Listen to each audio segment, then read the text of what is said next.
నమస్తే రుద్రాక్ష జగత్రక్ష కార్యక్రమానికి స్వాగతం సుస్వాగతం. రుద్రాక్ష యొక్క విశిష్టత గురించి తెలియజేయడానికి ప్రస్తుతం మనతో పాటు ఉన్నారు ప్రముఖ రుద్రాక్ష నిపుణులు, వేదగణిత శాస్త్రవేత్త, ఎన్నో జాతీయ అంతర్జాతీయ అవార్డుల గ్రహీత డాక్టర్ జి పాండురంగారావు గారు మనతో పాటు మన స్టూడియోలో ఉన్నారు. వారితో మాట్లాడి వాటి కార్యక్రమంలో మరిన్ని చక్కని విషయాల్ని మనం తెలుసుకుందాం. అలాగే మీరు కూడా పాండురంగారావు గారితో లైవ్ లో మాట్లాడి మీ యొక్క జాతకపరమైన సర్వ సమస్యలకు రుద్రాక్ష దారం ద్వారా చక్కని సమాధానాలు తెలుసుకోవాలి అనుకుంటే ఇంకా లేట్ చేయకుండా నా పక్కనే స్క్రీన్ మీద కనిపిస్తున్న లైవ్ నెంబర్స్ కి కాల్ చేసేయండి. నమస్కారం పాండురంగారావు గారు. నమస్కారం. ఓం నమః శివాయ. మన కార్యక్రమాన్ని ఎప్పుడు కూడా ఒక చక్కటి కథతో స్టార్ట్ చేస్తాం. ఈ రోజు ఏ మెసేజ్ తెలియజేయబోతున్నారు? చిన్న కథ చెప్పుకొని మళ్ళీ కార్యక్రమంలోకి వెళదాం. Okay, right. ఒక భక్తుడు ఉన్నాడు. ఆయన నిరంతరం రామనామం జపిస్తూ ఉండేవాడు. పక్కింట్లో ఆయన చూసి, ఏమయ్యా ఇంకేం పని లేదా, మాకు కూడా బోరు కొడుతుంది అంటే, అలాగంటావేంటి, మనకు అన్ననిత్యం ఇచ్చేది ఆహారం దేవుడు, ఆ రాముడు ఇవ్వకపోతే మనకి ఎక్కడి నుంచి వస్తుంది, రాముడు ఇస్తాడంటావేంటయ్యా, నేను పనిలోకి వెళ్తే తప్ప మంచినీళ్ళు కూడా రావు. లేదు లేదు, మొత్తం ఆయన నిర్దేశించిందే. ఆయన ఇవ్వాలనుకుంటే ఇస్తాడు, వద్దనుకుంటే ఇవ్వడు. ఆయన ఇవ్వాలనుకున్నప్పుడు నువ్వు వద్దన్నా ఆపడు. అయితే ఇప్పుడు నేను కూడా రామనామం జపిస్తాను, నాకు ఇస్తాడా, వద్దంటే ఆపేస్తాడా, వద్దన్నా కూడా తినిపిస్తాడా? ఆయన ఇవ్వాలనుకుంటే నువ్వు వద్దంటే ఎందుకు ఆగుతాడు, తన్ని మరీ తినిపిస్తాడు అంటాడు. అలాగా అయితే ఎంతవరకు చూద్దాం. నేను నీతో పాటు స్మరణ చేస్తాను, నేను ఆహారం తినను, మొండికేస్తాను, ఎవరు తినిపిస్తారో చూస్తాను. సరే, నాకు అవన్నీ తెలియదు కానీ ఆయన మీద భారం వేస్తాను, నువ్వు నా ఆహారం కోసం నేను ప్రార్థిస్తాను, నువ్వేం చేస్తావో నాకు తెలియదు. సరే, తను కూడా చూద్దాం, ఏదో పరీక్షిద్దాం, నిజంగా రాముడు భోజనం పెడతాడేమో. ఒకళ్ళు నిజంగా భోజనం పెడితే మనం ఇక్కడ దగ్గరలో ఉంటే మా ఆవిడే పిలుస్తుంది, ఇంకెవరో పిలరు. టైం అయితే లంచ్కి తను పిలుస్తుంది కాబట్టి మా ఆవిడకి అందుబాటులో లేకుండా ఉంటే ఎవరు నాకు భోజనానికి పిలవరు. ఈయన భోజనానికి పిలవడు, మా ఆవిడ పిలవదు. దూరంగా వెళ్ళిపోదామని అడవిలోకి పెడతాడు. అడవిలో అయితే మనల్ని ఎవరు పిలవరు, ఎవరు మనం ఒక్కడమే ఉంటాం అని చెప్పి ఒక చెట్టు మీద ఎక్కి కూర్చుంటాడు. ఆ టైం అయిపోయి, లంచ్ టైం అయిపోయి, అంత సాయంత్రం అయిందా, తింటికి వెళ్తా, చీకటి పడిన తర్వాత నిర్ణయం బలంగా తీసుకొని వెళ్తే అక్కడ కూర్చుంటాడు. కూర్చుంటే అటునుంచి ఒక పెళ్లి ట్రిప్ వెళుతూ ఉంటుంది. పెళ్లివారి గుంపు వెళ్ళి ఆ మధ్యలో భోజనానికి అని చెప్పేసి ఆగుతారు. మధ్యాహ్నం లంచ్ టైంలో భోజనానికి అని ఆపుతారు. ఆపి మొత్తం పెళ్లివారి బృందం కదా, పెళ్లి భోజనాలు వండుకుంటారు. మొత్తం వండి, పాత రోజులు అలాగే ఉండేవి. ఈ ఎడ్ల బళ్ళ మీద వెళ్ళడం, దారిలో భోజనానికి ఆగడం, దూర ప్రాంతాలు ఇలాగే వెళ్ళేవారు. పెళ్లి బృందం అంతా అలాగే వెళ్ళేది. అక్కడ భోజనానికి ఆపి మొత్తం పెళ్లి భోజనాలు అందరూ వంట వండుతూ ఉంటారు. ఆఖరికి అయిపోయింది, భోజనం అంతా తయారైపోయిన తర్వాత తిందామనుకునే టైంకి గుర్రపు డెక్కలు చప్పుడు వినిపిస్తుంది. టక్ టక్ టక్ టక్ టక్ టక్ గుర్రాలు వస్తుంటాయి. చూస్తుంటే అడవి దొంగలు, దొంగల ముఠా వస్తుంది. ఆ రోజుల్లో ఈ దొంగల ముఠాలు దారి కాసి ఒకళ్ళు కొట్టడం ఇవన్నీ ఉండేవి. సరే, దొంగల ముఠా వస్తుంది. పెళ్లి బృందాలని టార్గెట్ చేయడం వాళ్ళకి సర్వసాధారణం. సరే, వస్తుంటే చూస్తే అబ్బో మన ఉంటే ఇంకేం లేదు, నిలువు దోపిడే, మొత్తం దోచేస్తారు, ఎక్కడ వదిలేసి పారిపోండి అని చెప్పేసి అంటారు. వదిలేసి మరి అన్నం అంటే అన్నం గురించి వస్తే మొత్తం సున్నం అయిపోతారా బాబు, ముందు పదండి, ఎక్కడి నుంచి వదిలేసి అన్నీ వదిలేసి బయలుదేరుతాం. సరే, మొత్తం అన్నీ వదిలేసి ఆ వేడి ఆహార పదార్థాలన్నీ వదిలేసి ఎవరికారు పారిపోతే దొంగల ముఠా మొత్తం అక్కడికి వచ్చి, ఆహా గుమ్మగుమ్మలాడిపోతుంది, పెళ్లి విందు, వివాహ భోజనం అని గుటకలు వేసుకుంటూ తిందామనుకొని అందరూ కూర్చుంటారు తినడానికి. దొంగల నాయకుడు చెప్తాడు, అలా తినడానికి వీల్లేదు, అంతా రెడీగా ఉందంటే ఏదో దీని వెనక ఏదో ఉంది, ఎవడో ఈ భోజనం మన శత్రువులు ఎవరో విషం కలిపి పెట్టి ఉండవచ్చు, లేకపోతే ఈ గుమగుమలాడే ఆహారం వండి రెడీ చేసి ఎవడూ లేకపోవడం ఏంటి, చుట్టుపక్కల ఎవడో ఉంటాడు చూడండి, వాడిని పట్టుకోండి, విషయం తెలుస్తుంది అని చెప్పేసి మొత్తం అంతా గాలిస్తే ఎవరు దొరకరు, చెట్టు పైన ఉంటాడు. దించి, అరే బాబు ఏంటిది అని అడిగితే, నాకేం తెలియదు, ఎవరో పెళ్ళేళ్ళు వండుకున్నారు, నాకు తెలియదు అంటే, కాదు నువ్వు చెప్తున్నది మొత్తం అబద్ధం, ఇదంతా మూల సూత్రధారి నువ్వే, దీంట్లో ఏవో కలిపి ఉంటావు మమ్మల్ని అందరినీ చంపేయడం కోసం. నాకు ఏ పాపం తెలియదు, నేను కలపడం ఏంటి అంటే, అయితే ఏ పాపం తెలియకపోతే ముందు నువ్వు తిను, నేను తిన్న ఇవాళ ఏదో వ్రతం పట్టుకున్నాను నేను తినకూడదని, నేను నన్ను ప్రూవ్ చేసుకోవడానికి వ్రతం పట్టు పిచ్చ చేసాలంటే తోలు తీసేస్తాం, ముందు తినని చెప్పేసి 4 తన్ని తినిపిస్తారు అడతా తిన్నంటే. అంటే అప్పుడు అనుకుంటాడు, ఆహా మన ప్రమేయం ఏమీ లేదు, అంతా ఈశ్వరానుగ్రహం, అది ఎలా అనుకుంటే దైవాగ్నం ఎలా ఉంటే అలాగే. ఇప్పుడు నేను తిన్ను అనుకున్నా సరే ఖచ్చితంగా తన్ని మరీ తినిపించాడు, నిజంగా ఆయన చెప్పినట్టు జరిగింది అని చెప్పి అప్పటి నుంచి బాబు నువ్వే కాదు నాకు కూడా భగవంతుడి పట్ల విశ్వాసం ఏర్పడింది. సో ఈ కథ మనకి ఏం చెప్తుందంటే, ఆయన మీద నమ్మకం ఉంచండి, ఎప్పుడు ఏ డోరు ఓపెన్ కానప్పుడు 11th మినిట్లో ఓపెన్ అయ్యే డోరు ఆయిందే, కాబట్టి ఖచ్చితంగా ఏదో రూపంలో వచ్చి ఆదుకుంటాడు. చాలా చక్కటి కథ తెలియజేశారు పాండురంగారావు గారు. కాలర్స్ వెయిట్ చేస్తున్నారు, కాల్స్ లోకి వెళ్ళిపోదాము. హలో, నమస్తే అండి, మీ పేరు ఎక్కడి నుంచి కాల్ చేస్తున్నారు? నా పేరు నాగరాజమ్మ, మేము ఒంగోలు. నాగరాజ్ గారు నాగరాజు గారు ఓం నమ శివాయ్. ఓం నమ శివాయ అండి. గురువు గారు చెప్పండి. మా అమ్మాయిది అడుగుదామని చేశాను. చెప్పండి, డేట్ ఆఫ్ బర్త్ ఇవ్వండి. 24/11/2005 సార్. ఎంతమంది పిల్లలండి మీకు నాగరాజు గారు? ఇద్దరండి. గురువారం పుట్టినట్టు తెలుసా అండి అమ్మాయి? గురువారం అండి. ఇంకా ఈ అమ్మాయి తర్వాత ఎవరు? అమ్మాయి చిన్న అమ్మాయి అండి. పెద్ద బాబా? లేదు, పాపే. ఫస్ట్ కూడా పాపే. ఓకే. ఇది సప్తమి కృష్ణపక్షము, బహుళ సప్తమి. ఇది సింహరాశి, మఖా నక్షత్రము. ఈ అమ్మాయికి మీరు ఇవ్వాల్సిన రుద్రాక్ష త్రయోదశి ముఖి రుద్రాక్ష కానీ, ద్వాదశి ముఖి రుద్రాక్ష కానీ.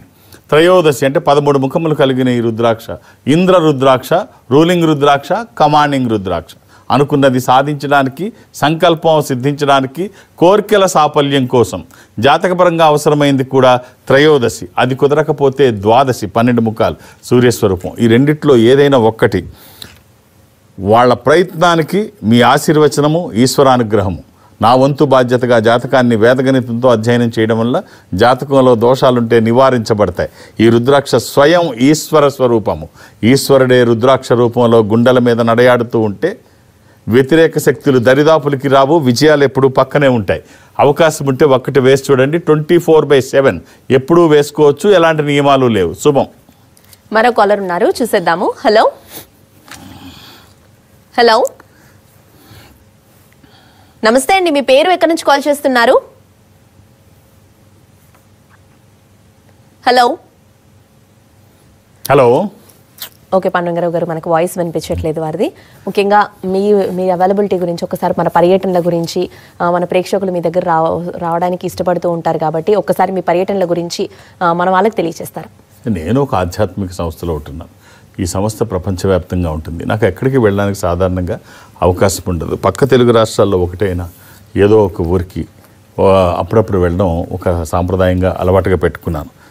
సరే, ఈ గురువారం నాడు, వచ్చే గురువారం నాడు 19వ తారీఖు మాత్రం విశాఖపట్నం వెళుతున్నాను. నేను విశాఖపట్నం ఇప్పటికీ 2 సార్లు వెళ్ళినట్టున్నాను టోటల్గా ఇన్ని సంవత్సరాల్లో.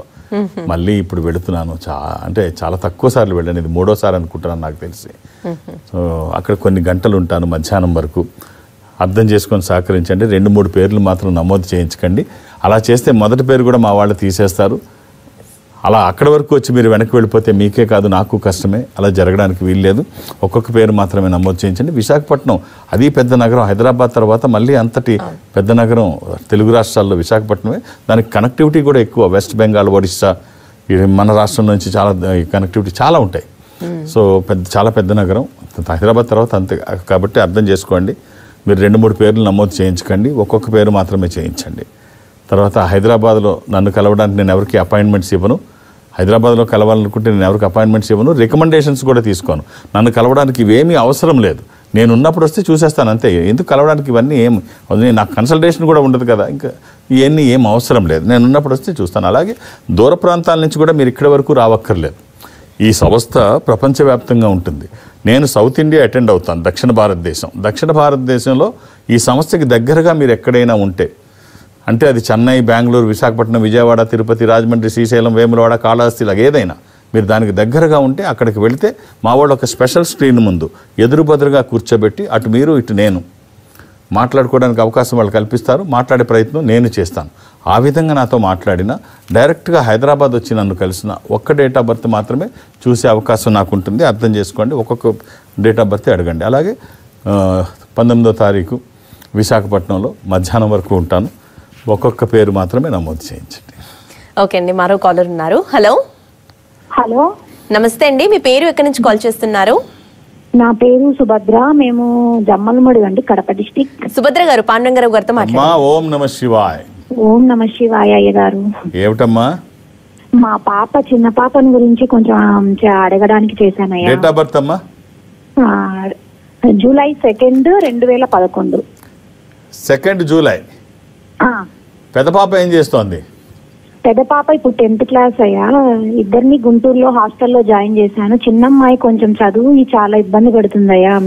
అమ్మా 10th క్లాస్ లోపే జమ్మలమడుగు నుంచి తీసుకొచ్చి అక్కడ జాయిన్ చేశారమ్మా. ఇద్దరు పిల్లలు ఉన్నారయ్యా. నాకు ఇద్దరు కూతుర్ని గుంటూరులో హాస్టల్లో పెట్టి చదివిస్తున్నాం. కానీ జమ్మలమడుగులో కూడా స్కూల్స్ ఉన్నాయి కదమ్మా? ఉన్నాయండి. మాకు ఇక్కడ మాది పల్లె అండి పక్కన. మా పిల్లలు ఇంటికి వస్తే మేమేం చెప్పుకోలేము అందుకు. రైట్. అంటే పిల్లలు తల్లిని వదిలిపెట్టి ఉండడం చిన్నప్పటి నుంచి కష్టం అవుతుంది. సరే, ఎడ్యుకేషన్ అక్కడైనా పెద్ద తేడా ఏముండదు హై స్కూల్ వరకు. రైట్ అమ్మా. ఇద్దరికి కూడా వీలైతే అష్టముఖి రుద్రాక్ష, ఇది గణపతి స్వరూపము. విఘ్నాలు లేకుండా ముందుకు వెళ్ళడానికి, నిర్విఘ్నంగా అన్ని పనులు చేసుకోవడానికి, కెరీర్ కోసము, ఎడ్యుకేషన్ కోసము, ఇది వాక్కుకి సంబంధించి, నాలెడ్జ్కి సంబంధించి ఈ ఒక్క రుద్రాక్ష ఇద్దరికీ వేయవచ్చు. ఎలాంటి నియమాలు లేవు. 24/7 ఎప్పుడూ వేసుకోవచ్చు. పిల్లలకి ఇప్పుడు జాతక పరిశీలన అవసరం లేదు. నాబోటి వాడు ఎవడో తెలుసో తెలియకుండా లేనిపోని మాటలు పిల్లల మీద అంటే వాళ్ళని టార్గెట్ చేసేవాళ్ళు చాలామంది ఉంటారు. సో కాబట్టి వాళ్ళ దేవుడితో సమానం. వాళ్ళకి ఇప్పుడు ఏం అవసరం లేదు. హెల్త్ అండ్ ఎడ్యుకేషన్ అంతే. ఇది చూడండి, ఈ రుద్రాక్ష వీలైతే వేసి చూడండి అమ్మా, చాలా బాగుంటుంది. మామూలు రుద్రాక్ష. All the best. పాండురంగారావు గారు, హిందూ ధర్మంలో నెగిటివ్ వర్డ్స్ అనేది యూజ్ చేయకూడదు అని అంటూ ఉంటారు. మరి జాతకాల పేరుతో కొంతమంది ఈ నెగిటివ్ వర్డ్స్ అనేది యూజ్ చేస్తూ ఉంటారు. మనం అదే అనుకున్నాం, పిల్లలకి టార్గెట్ చేసేవాళ్ళు ఉంటారు, లేనిపోని పదాలు వాడేస్తుంటారు. ఆ గండ ఉంది, ఈ గండ ఉంది, అది ఉంది, ఈ హోమం చేయాలి, ఆ యజ్ఞం చేయాలి, పాపం ఏదో అంటుంటారు. పాపం అంటే వీళ్ళు బతకడం కోసం ఎదరోళ్ళు చచ్చిపోయినా పర్వాలేదు, ఇలాంటి వాళ్ళు చాలామంది ఉంటారు. సో నిజంగా ఇప్పుడు ఆ పదాలు వాడేస్తారు. ఆ గండం, ఈ గండం ఉంది. అసలు అది ఇది చేసినా కూడా అది పోయిందో లేదో తల్లిదండ్రులకు టెన్షన్. ఇప్పుడు వీళ్ళు తీసుకున్నంత సింపుల్గా తల్లి తీసుకోలేదు, పోయింది అని అనుకోదు. లోపల ఎప్పుడు లాగుతూనే ఉంటుంది. చాలా దుర్మార్గం. చాలా ఇప్పుడు ఎంత గొప్ప ధర్మంలో ఉన్నాము అంటే, మన సనాతనం ఈ ధర్మం ఏం చెప్తోంది అంటే, అసలు ఎట్టి పరిస్థితుల్లో నెగిటివ్ వర్డ్స్ యూజ్ చేయొద్దు. ఎవరైనా అలాంటివి చెబితే మీరు నమ్మకండి. సీతాదేవి శాపం ఉంది, పార్వతీదేవి శాపం ఉంది. ఇది ఎంత అబద్ధం, నమ్మకండి. నిజం ఏదైనా పాజిటివ్గా చెప్తేనే తీసుకోండి. నెగిటివ్ వర్డ్ అసలు తీసుకోవద్దని మన ధర్మం చెప్తుంది.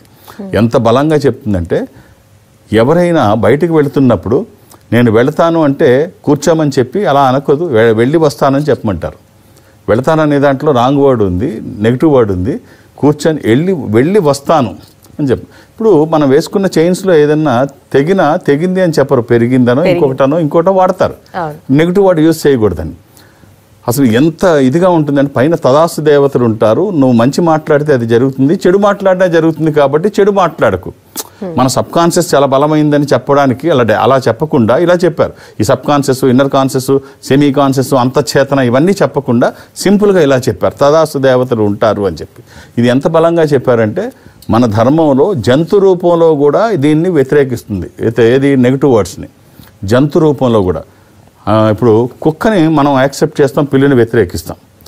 కుక్కని పెంచుకుంటాం, దాన్ని పక్కలో పడుకోబెట్టుకునే వాళ్ళు ఉన్నారు, ఆస్తులు రాసిన వాళ్ళు ఉన్నారు, షికారుకి తీసుకువెళ్తూ ఉంటారు. అవి కూడా అంతే విశ్వాసంగా ఉంటాయి. పిల్లి పిండం కోరుకుంటుంది, అందుకని ఎదురొస్తే ప్రయాణం కూడా ఆపేస్తాం. మన ధర్మంలో ఎంత బాగా విభజిస్తారంటే, పిండం కోరుకుంటుంది కాబట్టి అది ఎదురొస్తే ప్రయాణం ఆపేస్తాం. కుక్క అది విశ్వాసంగా ఉంటుంది కాబట్టి దాన్ని మనతో పాటు తీసుకువెళ్తాం. ఎంత ఇది అది కూడా ఎలా ఉంటాయంటే, ఇక్కడ ఈ సందర్భంలో అవిశ్వాసం గురించి ఇప్పుడు అంటే పాజిటివ్ గురించి చెప్పుకున్నాం. విశ్వాసం గురించి ఒక మాట చెప్పాలంటే, శివాజీ దగ్గర ఒక కుక్క ఉండేది. ఛత్రపతి శివాజీ దగ్గర వాగ్య అని కుక్క ఉండేది. ఆయన ఎన్ని యుద్ధాలు చేశాడు, అన్ని యుద్ధాలకి వాగ్య లేకుండా అసలు లేదు. ఆయన అది లేకుండా అసలు ఎక్కడికి బయటికి వెళ్ళేవాడు కాదు. ఎక్కడికి వెళ్ళినా శివాజీ పక్కన ఆ వాగ్య ఉండేది, ఆ కుక్క ఉండేది.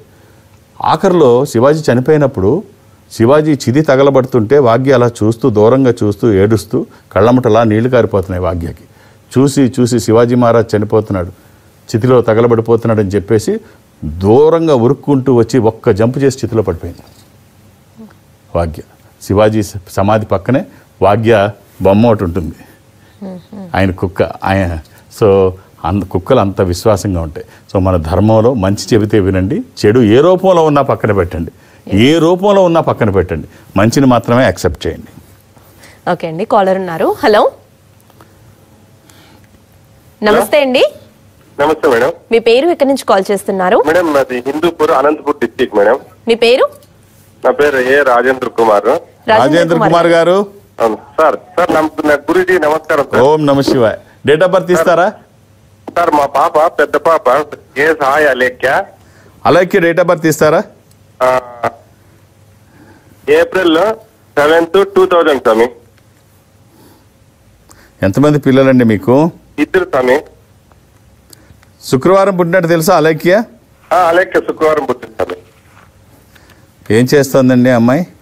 పాప ఎంబీబీఎస్ చేసింది స్వామి ఫారెన్ లో. ఇక్కడ ఇండియాలో టెస్ట్ రాయాలా ఇది చవితి శుక్లపక్షం శుద్ధ చతుర్థి. ఏమంటారు? ఇది మేషరాశి అశ్విని నక్షత్రం. కొంచెం పోయింది స్వామి. ఇక్కడ ఇండియా టెస్ట్ లోనా? అవును, ఎంబీబీఎస్ అక్కడ చేస్తే ఇక్కడ మళ్ళీ రాయాలి టెస్ట్. పర్వాలేదు, ఇంకోసారి ప్రిపేర్ అవ్వమని ఏం ఇబ్బంది ఏం లేదు. ఒక్క రుద్రాక్ష చెప్తాను, అవకాశం ఉంటే వేసి చూడండి. ఈ త్రయోదశిముఖి రుద్రాక్ష, నవముఖి రెండు అమ్మాయికి సంబంధించినవి. 13 ముఖములు కలిగిన ఈ రుద్రాక్ష ఇంద్ర రుద్రాక్ష, రూలింగ్ రుద్రాక్ష, కమాండింగ్ రుద్రాక్ష.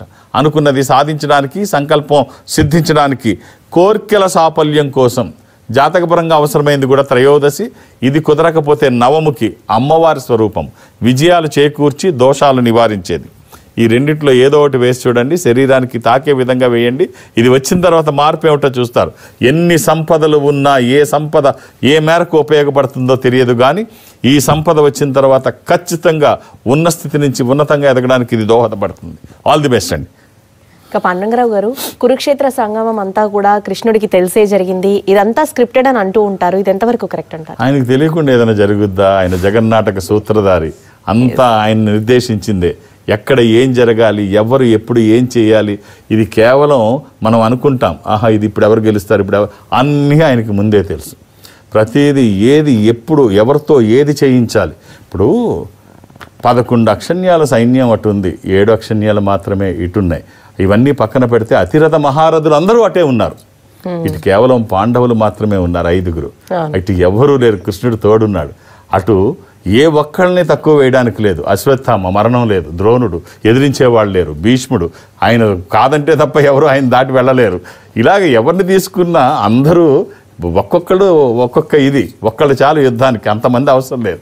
11 అక్షన్యాలతో అంత బలమైన సైన్యం అటుంటే వీళ్ళకి ఏమీ లేకపోతే అప్పటికి కృష్ణుడు భాగం పంచినప్పుడు చెప్తాడు, సైన్యం భాగం పంచినప్పుడు నాతో సమబలురైన నారాయణార్చిత ధీరులు యదువీరులు 10,000 మంది ఒకవైపు, నేనొక్కడిని ఒకవైపు. నాతో సమబరులైన నారాయణ యదువీరులు అంటే నాతో సమానమైన బలం కలిగిన వాళ్ళు 10,000 వాళ్ళు యుద్ధం చేస్తారు, నేను చేయను, నేను ఆయుధం పట్టను, యుద్ధము చేయను అని చెప్తాడు. ఎందుకు పనికి వస్తాడు మామూలుగా ఈయన? ఆ రకంగా చూస్తే ఈయనతో వీళ్ళు 10,000 మంది, వాళ్ళు 11 అక్షన్యాల సైన్యం ఇంతమంది, అంతమంది వీరులు అటే ఉన్నారు.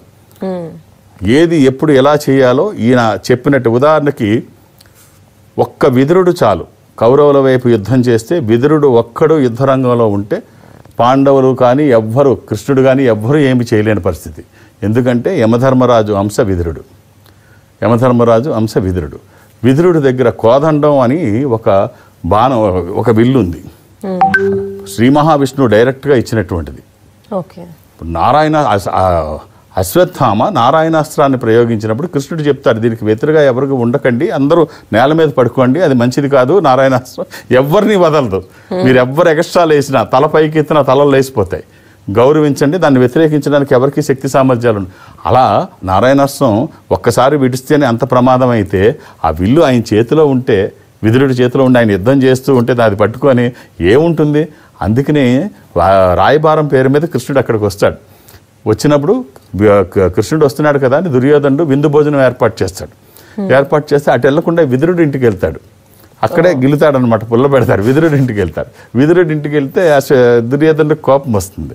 కోపం వచ్చినప్పుడు ఆయన అడుగుతాడు, ఏదో సమాధానం వస్తుంది, మాట పెరుగుతుంది.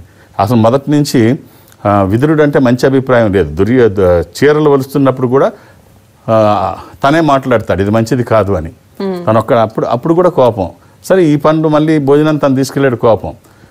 ఈ మాటలు అన్నప్పుడు దుర్యోధన నీకు అర్థం కావట్లేదు, విదురుడు నువ్వు అనవసరంగా ఇది చేస్తే నీ మీద కోపం వస్తే యుద్ధానికి రావడం మానేస్తాడంటాడు కృష్ణుడు. ఎవడికి కావాలి ఈ బోడి యుద్ధం, నాకేం అవసరం లేదు, తను లేకపోతే నాకు యుద్ధం ఏం ఆగిపోదు, యుద్ధం రాకపోయినా పర్వాలేదు. అప్పుడు విదురుడికి కోపం వచ్చి తన దగ్గర ఉన్న కోదండాన్ని 2గా విరిచేసి నేను యుద్ధంలో పాల్గొనను అని చెప్తాడు. కృష్ణుడికి కావాల్సింది అదే కదా. సో అలాగే ప్రతి ఫ్రేము ఆయన నిర్దేశించింది. ఆయన ఉంటే ప్రమాదం ఏమిటో తెలుసు, ఎవరిని ఎక్కడ నియంత్రించాలి, ఎక్కడ ఎవరిని ఉసుగొల్పాలి, ఏ ఫ్రేమ్ని ఎలా ఫ్రేమ్ చేయాలి అనేది కృష్ణుడు మొత్తం కురుక్షేత్ర సంగ్రామం మొత్తం ఆయనతో చిత్రీకరించబడిందే తప్ప ఆయనకు తెలియనిది ఏమీ కాదు. ఆయనకు తెలియదని ఎవరిని అనుకుంటే పొరపాటు. అంతే. ఇక పాండురంగారావు గారు, రుద్ర జెమ్స్ అండ్ డైమండ్స్ గురించి ఒకసారి మా ప్రేక్షకులకు తెలియజేస్తారు. ఇది అంటే డైమండ్స్ గురించి మనం ఎప్పుడు మాట్లాడుకున్నదే. కాకపోతే ఈ ఉంగరాలు మీ కరెక్ట్గా పెట్టుకోవాలనుకుంటే, సరైన రత్నం మీరు వేసుకోవాలని మీరు అనుకుంటే, భారతదేశంలో ఈ సంస్థ ఎక్కడుందో అక్కడికి మీరు వెళితే మీ కొలతలు ఇస్తే మీకు సరైన రింగ్ వాళ్ళు అడ్వైస్ చేస్తారు. మోసపోకుండా ఖచ్చితమైన స్టోన్ని ఖచ్చితమైన ధరకి ఖచ్చితమైన సైజుని అడ్వైస్ చేయడంలో ఎక్కడ పొరపాట్లు చేయరు. ఎందుకంటే ఒక ఆధ్యాత్మిక సంస్థ కాబట్టి మీరు అక్కడికి వెళితే వాళ్ళు అడ్వైస్ చేస్తారు. మీ సైజ్ తీసుకొని 2 డేస్లో సూరత్లో తయారు చేసి మీకు అందజేస్తారు. రెడీగా ఉంటే తీసుకోవచ్చు. ఎక్కడ మోసపోవడానికి అవకాశం ఉండదు. లేదు నేను మీ రత్నాన్ని అడ్వైస్ చేయడానికి నేను సరిపోతాను అనుకుంటే నన్ను అడిగినా నేనైనా అడ్వైస్ చేస్తాను. సో అది ఖచ్చితంగా మీకు ఉపయోగపడుతుంది. ఎక్కడ మోసపడ ఇప్పుడు ఈ రత్నాలు, ఈ రాళ్లల్లో మోసాలు మనం చూస్తూనే ఉంటాం. 30 రూపాయలు లక్షల్లో అమ్ముతారు. మొన్నేదో బయటపడింది ఒకటి, 30 రూపాయలు రాయి 2,75,000 ఇచ్చారంట. ఒక పేర్లు ఎందుకు, ఒక పెద్ద సంస్థ. అది టెస్ట్ చేస్తే మామూలుది. సో ఈ సంస్థలో రుద్ర జెమ్స్ అండ్ డైమండ్స్లో ప్రతి సర్టిఫికేషన్ IGI సర్టిఫికేట్ మాత్రమే ఉంటుంది. లోకల్ చిన్న చిన్న కార్డులు ఉండవు. పెద్ద సర్టిఫికేట్ ఢిల్లీలో గవర్నమెంట్ సర్టిఫికేషన్ ఇవ్వబడిందే, ఎవరు పడితే వాళ్ళు ఇవ్వడానికి లేదు. దీంతో పాటు వస్తుంది అంతే. దానికి ఖచ్చితంగా ఆ ఛార్జెస్ ఏదో 600 ఏదో ఛార్జ్ ఉంటుంది, ఛార్జ్ చేస్తారు. తప్పే ఉంది. ఇంటర్నేషనల్ స్టాండర్డ్ కలిగి ఉన్నది ఇస్తారు. ఎక్కడ పొరపాటు జరగదు. మీకు ఏది కావాలో అదే ఇస్తారు. దాని వాల్యూవే తీసుకుంటారు. ఎక్కడ మోసం జరగకుండా చూస్తారు. ఇది భారతదేశంలో మీరు ఎక్కడికి వెళ్ళినా ఈ సర్వీస్ ఉపయోగించుకోవచ్చు. ఓకే. పాండురంగారావు గారి ఇవాల్టి కార్యక్రమంలో కాలర్స్ యొక్క సమస్యలకు రుద్రాక్ష దారం ద్వారా చక్కని సమాధానాలు తెలియజేయడంతో పాటుగా మరెన్నో చక్కని విషయాల్ని మాకు మా ప్రేక్షకులకు తెలియజేశారు. మీకు ధన్యవాదాలు. ఓం నమః శివాయ. ఇది ఇవాల్టి రుద్రాక్ష జగత్రక్ష కార్యక్రమం. నమస్తే.